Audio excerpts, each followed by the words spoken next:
So bone can be, let me get my pointer back. Bone can be somewhat overwhelming, but I'm going to try to sort of synthesize it into some key points for the tumors, key bullet points. So we'll talk first about normal bone. So remember that bone can undergo an endochondral ossification or intramembranous ossification. Intramembranous mostly being the flat bones of the head, where there's direct conversion from mesenchyme into bone, versus replacement of a cartilaginous template, which is most other long bones, okay? And so the tumors in the intramembranous versus the endochondral bones can be somewhat different and somewhat similar. Remember, in all bones, there is a cortex of lamellar bone. There is a marrow space with thin trabeculae and hematopoietic cells, and at the edge, of course, a periosteum. Woven bone looks more cellular, looks to not have lamellae, looks to have osteoblast rimming. Mature bone, of course, has these lines of lamellation.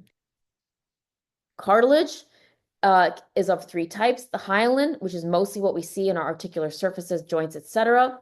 Fibrocartilage, mostly of your discs and ligaments, and elastic of the bendy things, the ear, the epiglottis, and here's an elastin stain.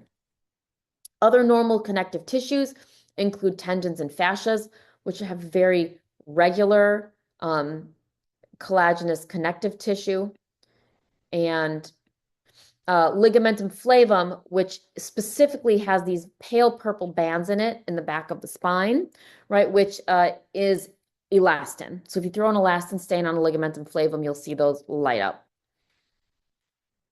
Normal synovium is a lining of these modified histiocytes that are synoviocytes that secrete the synovium on top of a fibrovascular scaffold.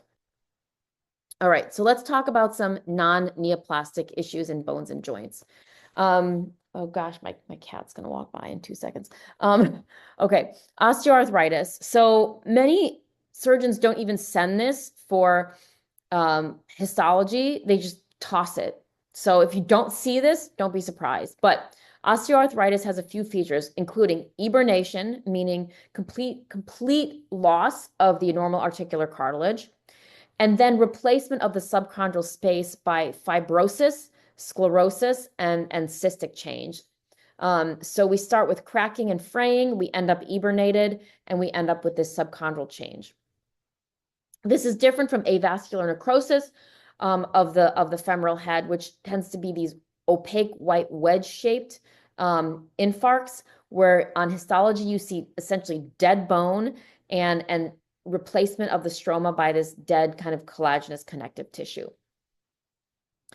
Rheumatoid arthritis is a disease in which your synovium basically kind of proliferates with inflammatory process and covers your surface in these pannuses. We don't often see this histologically, but conceptually, this is what happens. One thing I want you to remember is the identification of a fracture callus in and around the bones and joints, because this can be very challenging. So immature bone, immature cartilage, and fibrous tissue in a disorganized array that can look scary, right? But check to see that the nuclei are still bland. Check to see that there's no overt, like atypical mitoses, etc. And think about possibly fracture callus if there's no other reason for this mass-forming lesion to exist in patient. Osteomyelitis. I tend to really only diagnose acute osteomyelitis with neutrophils and dead bone.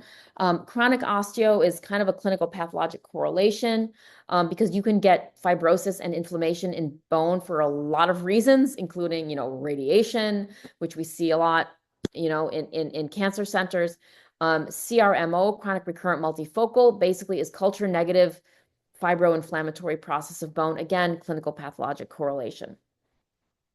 Paget's disease, this idiopathic resorptive and depositive disease of bone in elderly, middle-aged or elderly, where your bone becomes very thick.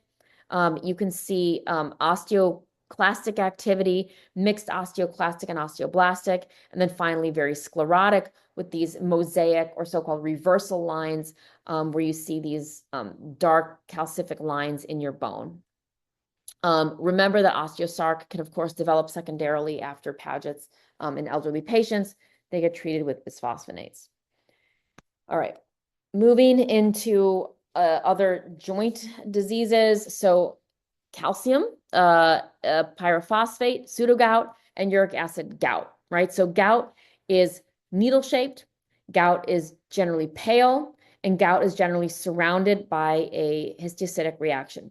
Pseudogout tends to be purplish and rhomboid and not surrounded by a histiocytic reaction. Gout washes out in water, so formalin is water-based. So if you ever want to try to preserve the gout in your tissue,